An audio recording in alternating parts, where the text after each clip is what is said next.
I told them, she whispered weakly against his shoulder. I told them you come back. You are safe now, he said, tears on his cheeks. I swear you will never be in danger again. The second girl stared in stunned disbelief. Then she began to cry.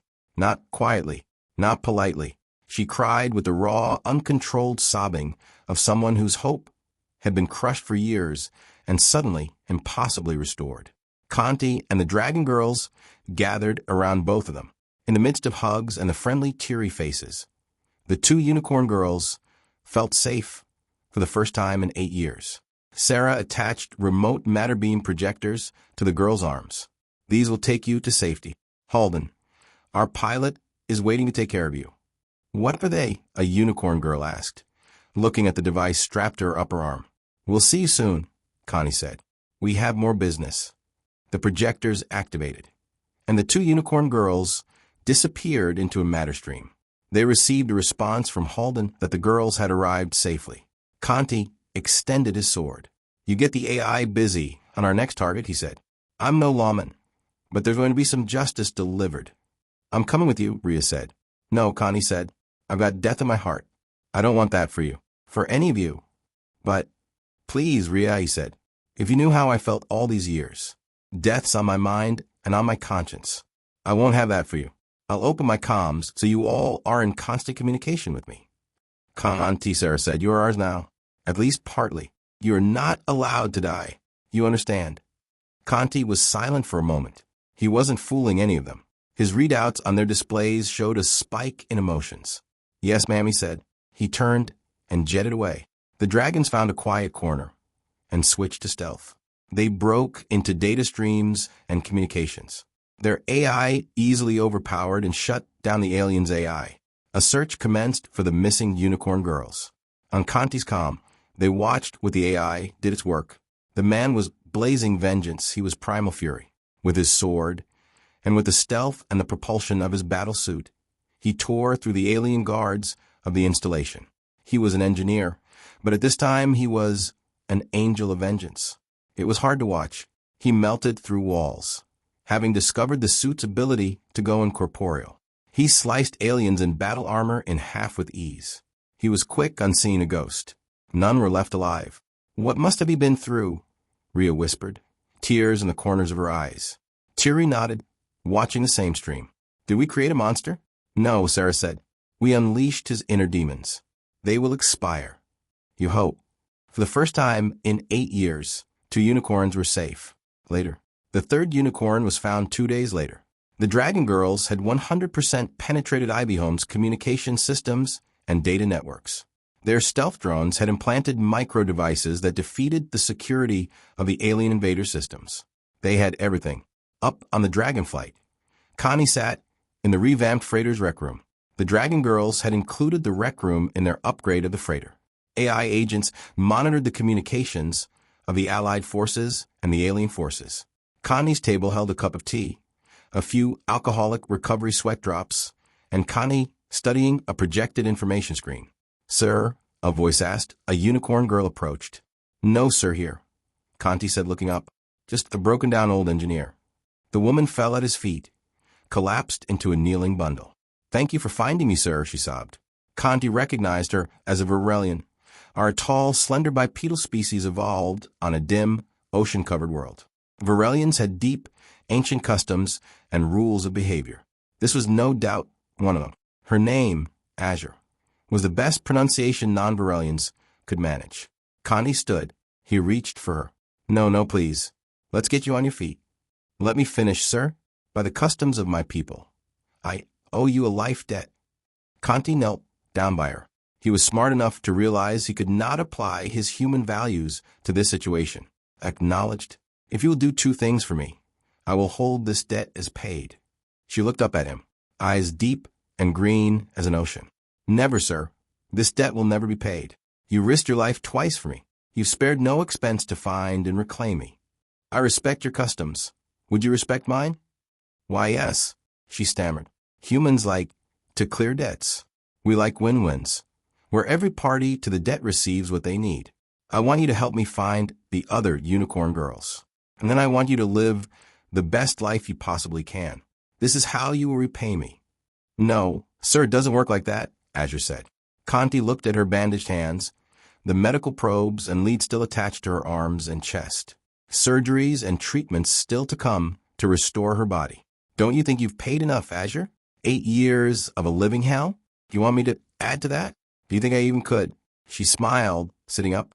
She threw herself into him, wrapping her arms around him. I love your clever talk, Engineer Connie. I will honor your request, but in my heart I will always carry you. I'm getting that a lot lately, Connie said, but he smiled. Later, the next unicorn lived in a very different world. The alien command compound rose from the center of the occupation zone like a fortress of black steel. Armored walls surrounded a cluster of elegant structures that had once been Celestra's municipal administration center. Inside those walls, the invaders lived comfortably. A slave field prevented matter beam penetration. Armed invaders patrolled. Sensors swept the area, calibrated to leave no gaps. She's recorded as living here, Azure said on their comms. Intangible mode, Connie said. Conti and the Dragon Girls disappeared from the visual spectrum. Their suits absorbed any signals that touched them. It was a simple matter to penetrate undetected from the top level of the installation. Conti led the team through a quiet hallway lined with alien banners until they reached a private residence suite. Visual sensors failed to detect them. They hovered gently, not touching the floor, and thus not setting off weight-based alarms. At the end of a hallway, Rhea forced a door. It slid open silently. Their information said another unicorn girl should be in the room ahead of them. Then entered. Inside the room stood a young woman holding a baby. For a moment no one moved. The unicorn's clothes were clean. Her hair had been carefully brushed. The room behind her was warm and comfortable. Soft lighting, polished furniture. A view of the ruined city through a large window. The baby blinked sleepily in her arms. Then the unicorn saw Connie. Her eyes widened. No, she whispered. The dragons stepped forward. You're coming home, Rhea said gently. The girl backed away immediately. You can't take me. Her voice rose with panic. You don't understand. Conti spoke carefully. We're here to help you. No, she cried. You'll get him killed. Who? The commander. The words tumbled out quickly now. He protected me. He kept the others away. He gave me food, a place to live. If you take me, they'll punish him. The dragons exchanged glances. Years of captivity had twisted her thinking. She had survived by convincing herself the man who owned her was her protector. The baby began to cry. The unicorn clutched it tighter. You don't understand, she repeated weakly. 3 dragons moved carefully forward. We're not leaving you here, Rhea said. The girl struggled as they lifted her, still holding the infant. It took all 3 dragons to guide her down the hallway toward the extraction point. She fought them the entire way. You're making a mistake, she shouted. You're ruining everything.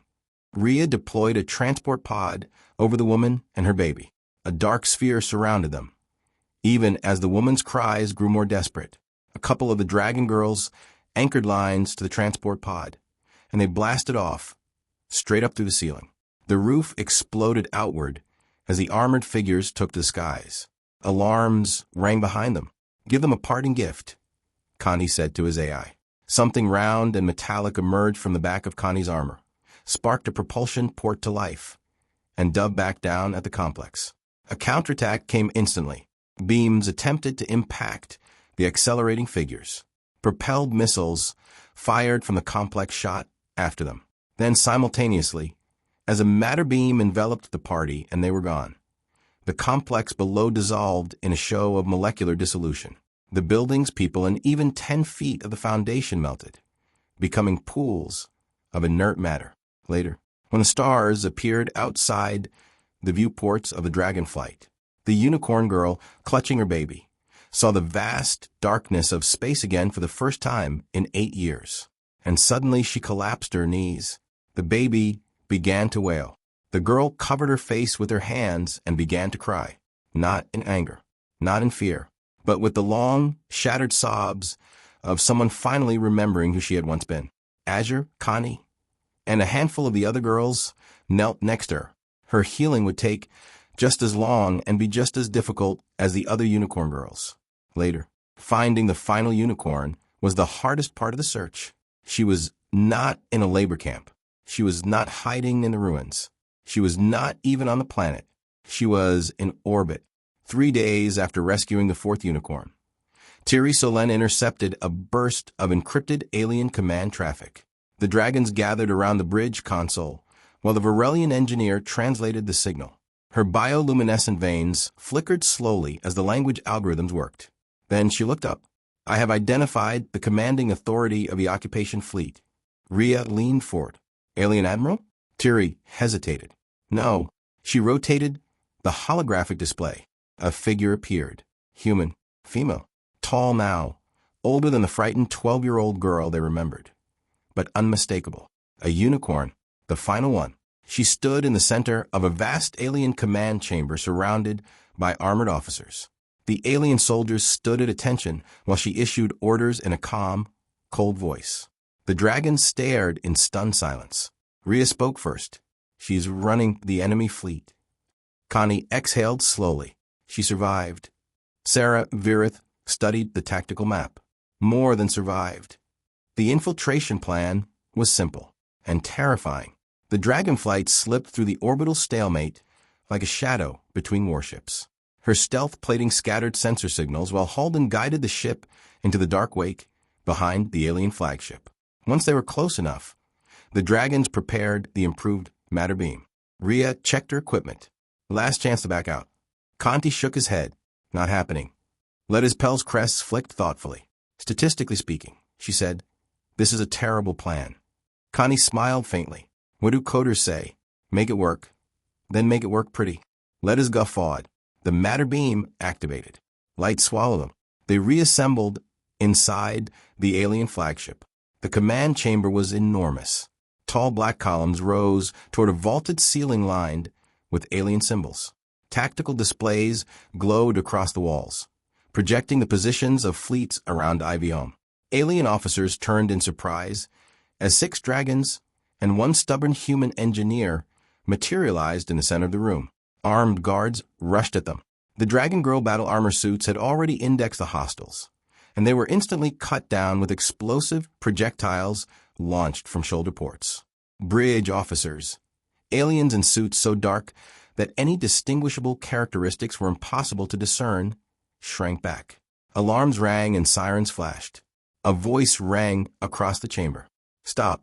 The final missing unicorn stepped forward. She wore alien command armor. Dark, elegant, unmistakably powerful. A long coat hung from her shoulders, its insignia marking her authority. Her face was older, harder, but the eyes were the same. The girl who had once stood in a flooded street and screamed as the matter beam took her friends away. She looked at Conti and raised a weapon. You left us. The words echoed through the chamber like a gunshot. The dragons shifted instinctively into defensive positions. Rhea's hand moved toward her sidearm.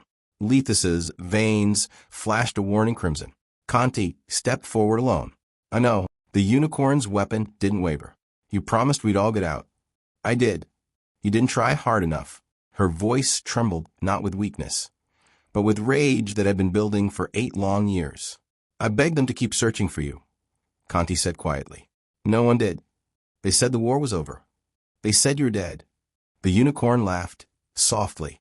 Dead would have been easier. She gestured around the chamber. You see what I became instead? Conti looked at her. He saw the exhaustion behind the anger. The survival instinct that had turned a frightened child into the most dangerous person in the alien fleet. You survived, he said. Her eyes flashed. I conquered. The dragons shifted again, ready for a fight that could explode at any second. I could kill you, she said. Yes. I could kill all of you. Yes. Her voice softened just slightly. You deserve it. Conti opened his faceplate. He nodded. Probably. The room fell silent. The dragon girls stepped up, forming a semicircle in front of Conti. We've come a long way to rescue our girls, Rhea said calmly. You have no idea what's in store for you. Then Conti slowly raised his hands. Rhea, please. The unicorn girl sat in her command chair. She waved away the alien crew, rushing to her side. I've studied your rescues, she said, sarcastic emphasis on the word rescues. Do you think you are the only engineers in this room? I know how you did it. I know the engineering principles you built on. I have built counters to your abilities. Rhea stepped toward her. You're bluffing. Even if you understand what we did, and that's a long if, you've had no time to develop any counters. The unicorn gestured to a cowering subordinate. The alien rushed up to her, carrying a case. It was made of wood, with alien ceremonial marks emblazoned on its sides. The unicorn opened the case. She pulled 2 swords from a case. Conti's sensors reached out. The swords were monomolecular steel. The apex of their edges was a single molecule. These swords would cut through anything. Super light, fast, deadly. Weapons of honor, not war. She threw the sword, handle first, to Rhea. You seem to be the leader here. Back up your words. Rhea caught the blade easily, swinging it in a practice slashing attack. Gladly. And when I win, I'm keeping this blade. Beautiful work. Conti stepped forward. 5 dragon girls pulled him back. Let her do this, someone whispered. Fear gripped Conti's heart. I can't lose one of you. I just got you back, he whispered, mostly to himself. The unicorn, swinging her sword in warm-up moves, looked at Conti. You're next, engineer. The man who abandoned me. I know of your energy sword. It will be a pleasure to show you how infantile a weapon that is. Rhea faced the unicorn girl. She bowed just slightly. Rhea Carter, of Earth. You betrayed me and your entire family. Know this shame as I make you pay. The unicorn stiffly returned the bow. Katia Melovich, I survived. And there in orbit over a war-torn world, 2 women, 2 warriors clashed. The bridge of the alien command ship rang with alarm tones. But the true danger lived in the near-silent arcs of the monomolecular blades. They did not clang when they met.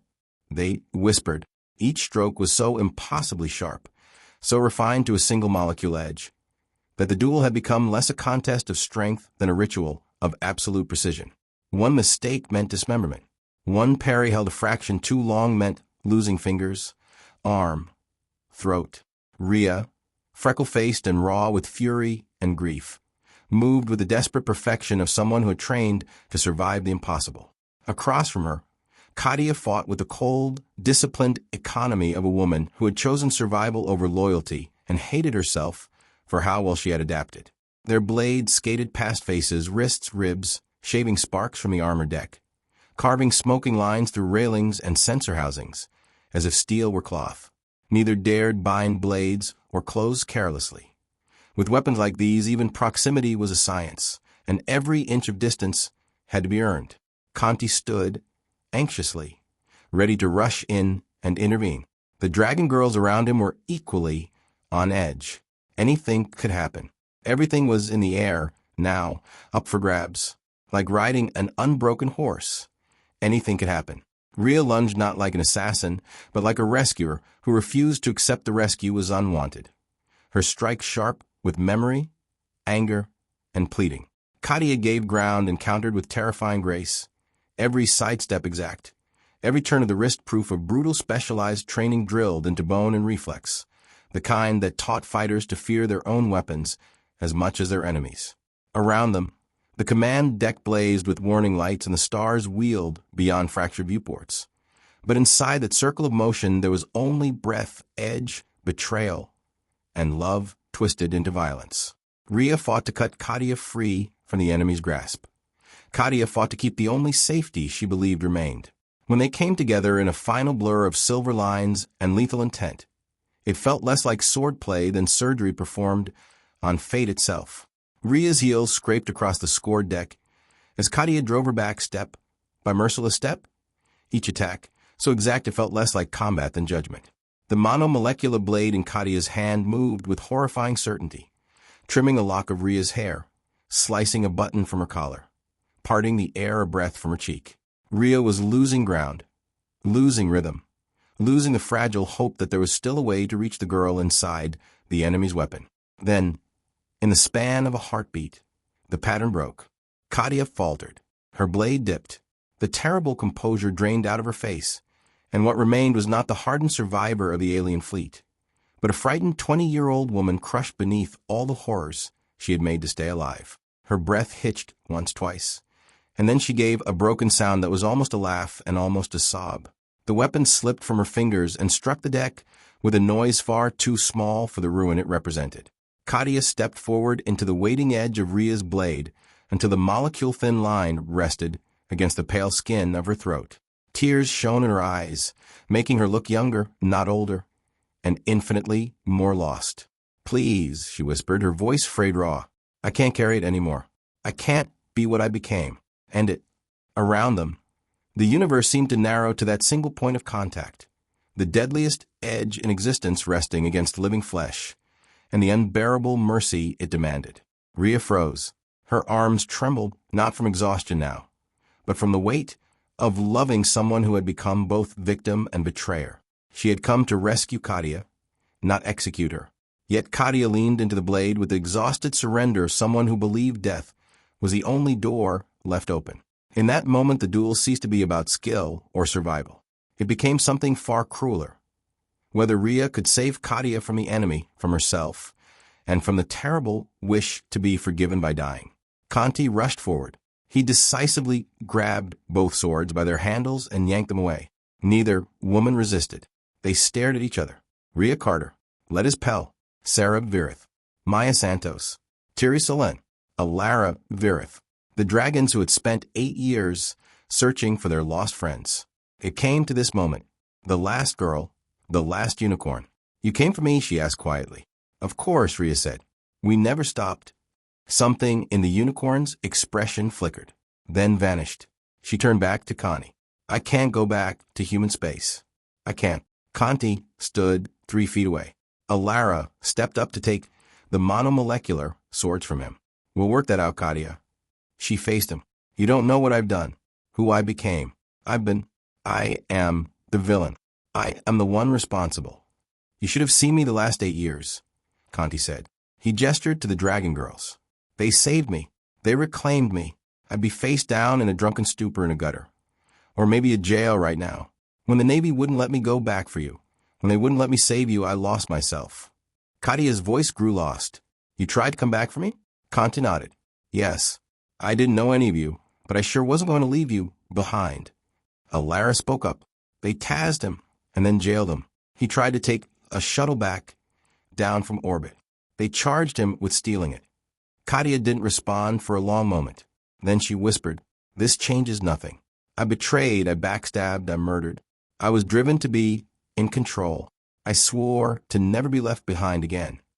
She looked up, tears in her eyes. "I can't go back." Conti knelt next to her, put his arms around her. "Then don't. I'll stay with you. We will work this out." Rhea stepped forward. "Conti, no. This is not how this ends." With a mischievous smile, Conti whispered to Katia, "Beam them out back to their ship. I know you know where it is." Katia stared at him. "Are you sure? Let's spend time. Let's figure out the universe. And you, beam them out, then let's take off. Oh, and if it's not too much trouble, send your alien friends away too. You'll stay with me?" Her voice was earnest, sincere. "I'll stay," he said, and he meant it. "But your friends," she said. "They are my daughters as are you," he said. "And right now, I want to spend time with you." Conti stood. "You all may not understand right now, so please just forgive me. I love you and will return." "What?" Rhea said. The yellow energy of a matter beam enveloped the dragons. Rhea shouted, reaching for Conti. "Kant." And they were gone. The dragon girls beamed onto the dragonflight. Halden looked at them from the controls. "You seem to be missing someone. Beam us back quickly." Alara shouted. "Out of range," Holden replied. "That alien flagship just took off. It's already FTL." Later. Hours later, the alien fleet drifted silently away from Ivyhome. Dozens of warships turned in perfect formation and vanished into hyperspace. On the bridge of the dragonflight, the dragons watched the stars where the fleet had disappeared. Rhea wiped her eyes angrily. "He tricked us." "No," Sarah said softly. "He saved us." "We'll probably have to find him again," Alara said. The dragon girls and the unicorn girls laughed. Later, far away, aboard the flagship of the departing fleet, the fleet queen finally broke. The command chamber had emptied hours earlier. Only one person remained. Connie found her sitting alone in a quiet cabin overlooking the endless stars. She sat curled in a chair, her shoulders shaking. The armor was gone. The hard commander's mask had vanished. Now she was just a girl who had survived too much. When she saw him, she tried to speak, but the words dissolved into sobs. 8 years of rage, 8 years of fear, 8 years of doing terrible things just to stay alive. It all came crashing down at once. She stood and rushed him. Conti was no expert with women, but her embrace felt fuller and more woman, more pressed against him than he would have expected. "Tell me what you miss about home," Conti said.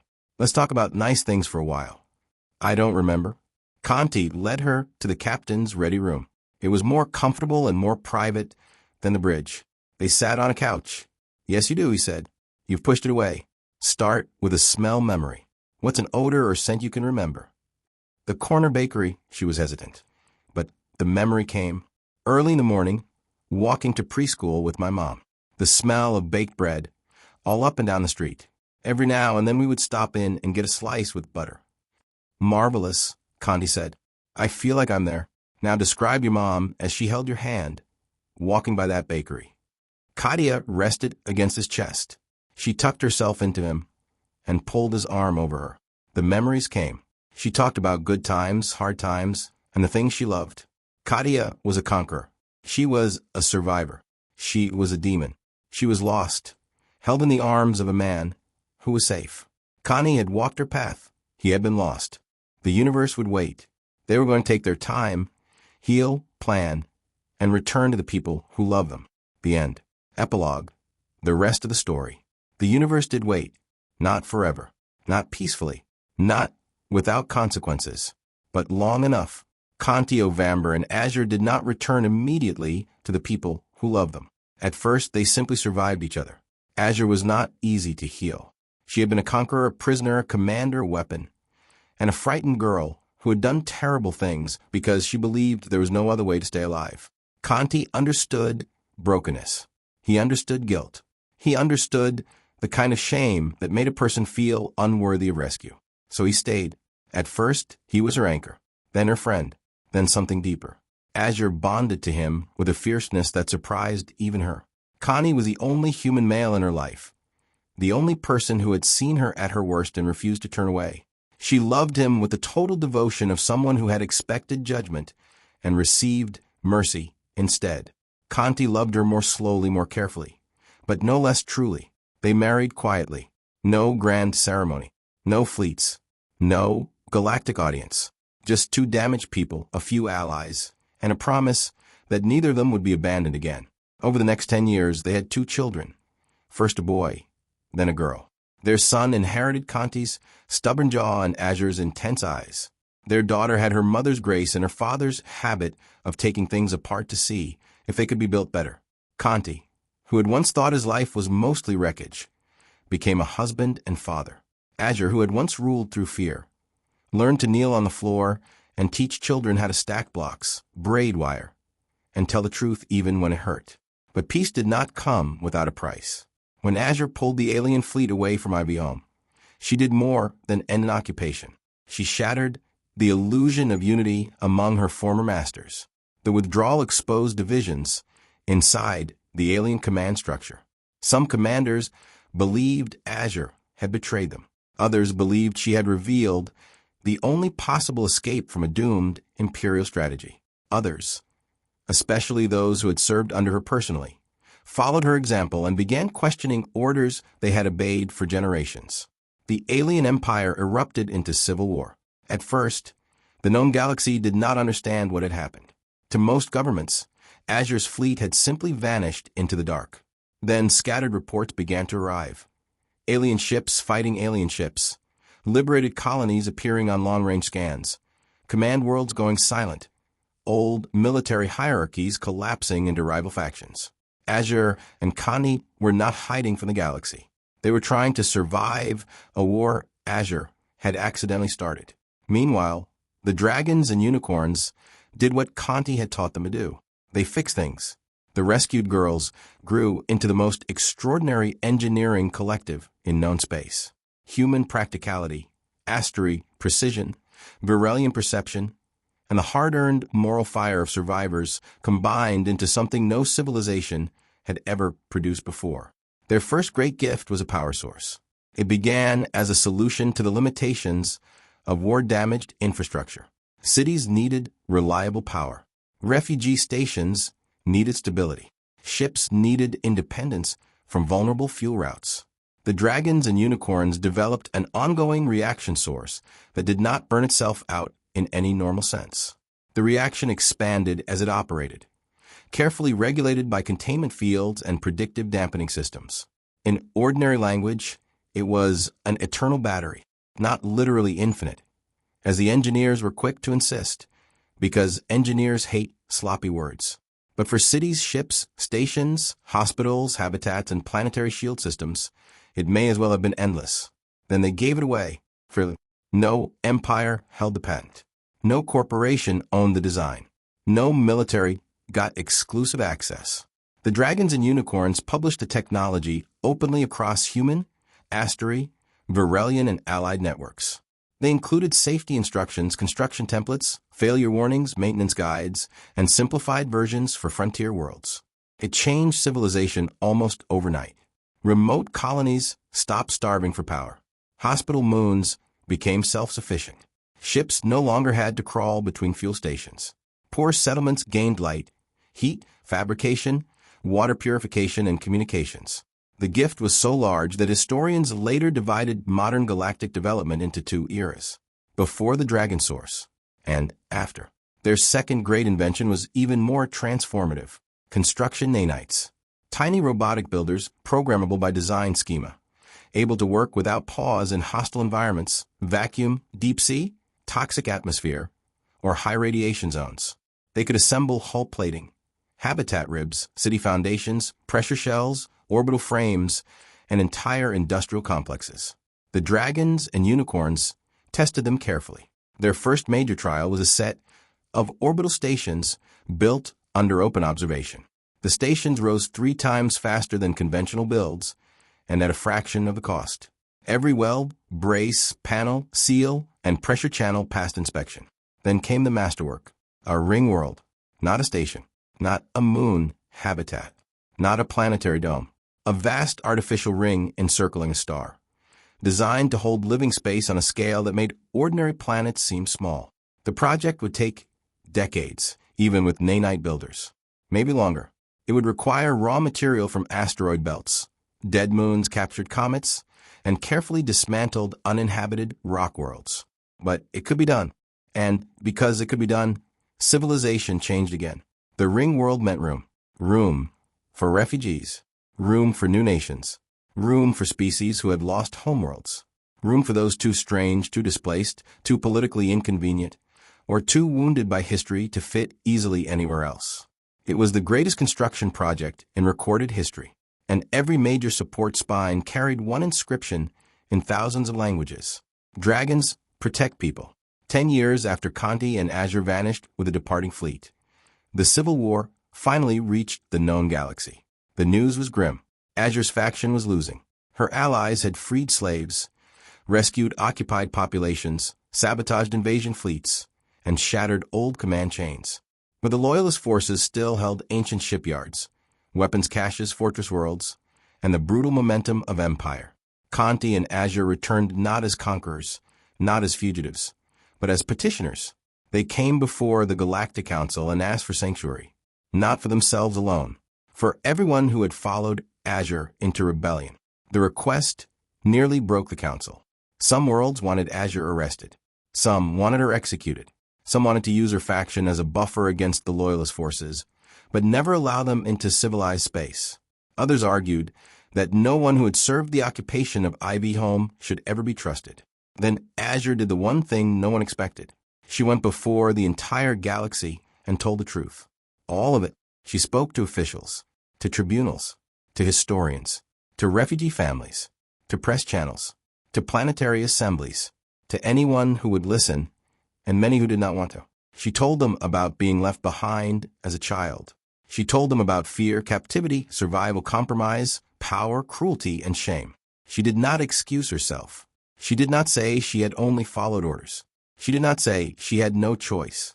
She said, "I chose many things because I believed survival was the only good left to me. I was wrong. I harmed people. I commanded people who harmed people. I cannot undo that. I can only place the truth before you and spend the rest of my life paying toward a debt that cannot be fully paid. Conti stood beside her. Their children stood with them. The galaxy saw not a monster begging for convenience, but a woman who had once been a stolen child, who had become something terrible, and who had then turned that terrible power against the empire that made her. The reaction was mixed. Some never forgave her. Some never would. But then the head of the Galactic Council made the statement that changed history. The council chair pointed out that Azure's civil war had prevented the full invasion of the known galaxy. The fleets that would have fallen upon human Asteri, Virellian, allied worlds had instead spent 10 years fighting themselves. Their supply chains were broken. Their officer corps was divided. Their invasion timetable had collapsed. Without Azure's rebellion, the galaxy would likely have faced a war it could barely have survived. That did not erase the harm, but it changed the scale of the judgment. Azure was not pardoned as if nothing had happened. She was forgiven by enough people to begin again.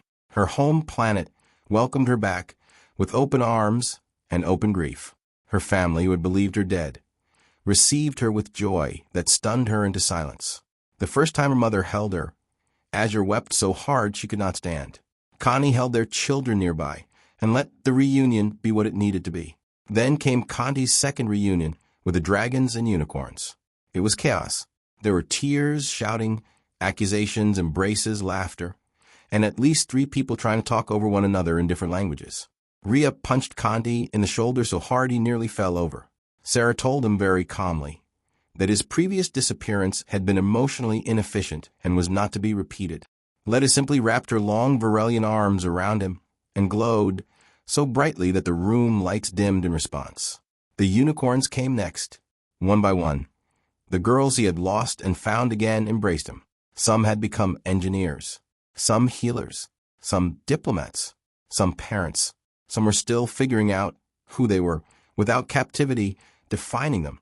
Katia, Azure to some, Katia to others, depending on which part of her life was being addressed, stood with Conti's hand in hers while the others surrounded them. No one pretended the past was simple. No one pretended pain vanished because people loved each other. But they were together.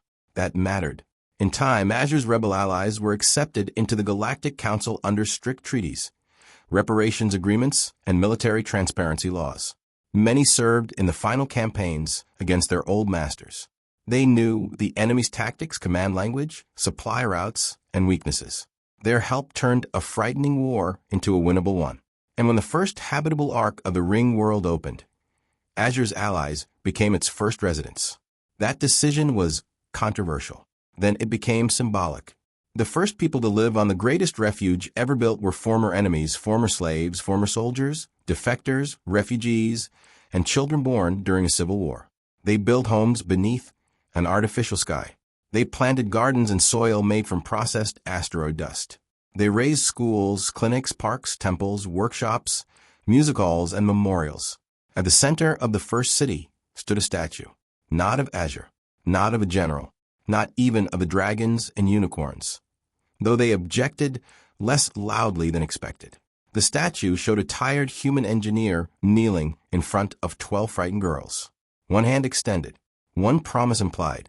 The inscription beneath it read, "He was not in charge. Then children needed him. So he was," and beneath that, in smaller letters, "The universe can wait. People cannot."